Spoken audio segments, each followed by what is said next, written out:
ನಮಸ್ತೆ. ಸೊ ನಮ್ಮ ತಾಯಿಯವರಿಗೆ ಬೇಸಿಕಲಿ ಸ್ಟಾರ್ಟಿಂಗ್ ಅಲ್ಲಿ ಕಾಫ್ ಮಸಲ್ ಪೇನ್ ಸ್ಟಾರ್ಟ್ ಆಯಿತು. She was unable to sit even. So ಇಲ್ಲಿ ಟ್ರೀಟ್ಮೆಂಟ್ ಸ್ಟಾರ್ಟ್ ಮಾಡಾದ್ಮೇಲೆ ತುಂಬಾ ಡಿಫರೆನ್ಸ್ ಇದೆ ಅವರಿಗೆ ಪೇನ್ ಲೆವೆಲ್ ಅಲ್ಲಿ. First day we came by auto. She was slept in auto while coming and from second day she started coming in the bike itself. It's definitely ತುಂಬಾ difference, ಅಜಗಜ ವ್ಯತ್ಯಾಸ ಅನ್ನೋದು ಅಷ್ಟು ಡಿಫರೆನ್ಸ್ ಇದೆ ಅವ್ರ ಪೇನ್ ಅಲ್ಲಿ. ಇವಾಗ 5 ಡೇ ಸೆಷನ್ ಅಲ್ಲಿ ನಮಗೆ ಅನ್ಸಿದ್ದು ಅವ್ರು 90 to 95% ಅವರಿಗೆ ಪೇನ್ ಕ್ಲಿಯರ್ ಆಗಿದೆ, calf muscle pain. And doctor ತುಂಬಾನೇ ಫಿಸಿಯೋಥೆರಪಿಸ್ಟ್ ಡಾಕ್ಟರ್ ತುಂಬಾನೇ ಕ್ಲೀನ್ ಆಗಿ ಎಕ್ಸ್ಪ್ಲೇನ್ ಮಾಡಿದ್ರೆ ಏನು ಪ್ರಾಬ್ಲಮ್ ಇದೆ ಏನಿಲ್ಲ ಅಂತ. Gopika treatment very satisfied. So ಸುಮ್ಮನೆ ಹೇಳಬೇಕು ಅಂತಲ್ಲ, ಒಂದೇನೋ ವಿಡಿಯೋ ಒಂದೇನೋ ಹೇಳಬೇಕಂತಲ್ಲ. ಸೊ ನೋಡ್ತಿರ್ಬೋದು very satisfied and very happy with the treatment. The way she explains and the way she treats that patients ಅನ್ನು definitely I was surprise when I got to know that ಇಷ್ಟು ಬೇಗ ಅವರು recover ಆಗ್ತಿದೆ ಅಂತ.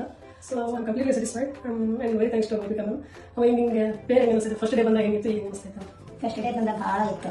ಇವಾಗ 100% ಒಳಗೆ 99% ಕಮ್ಮಿ ಆಗಿದೆ. ಖುಷಿ ಸರ್ ಅವಾಗ ಕೂಡಾಕ ಬರ್ತಿದ್ದಿಲ್ಲ ನನಗೆ, ಬಟ್ ನಿಂತ ಮಾಡೋದು ಕೆಲಸ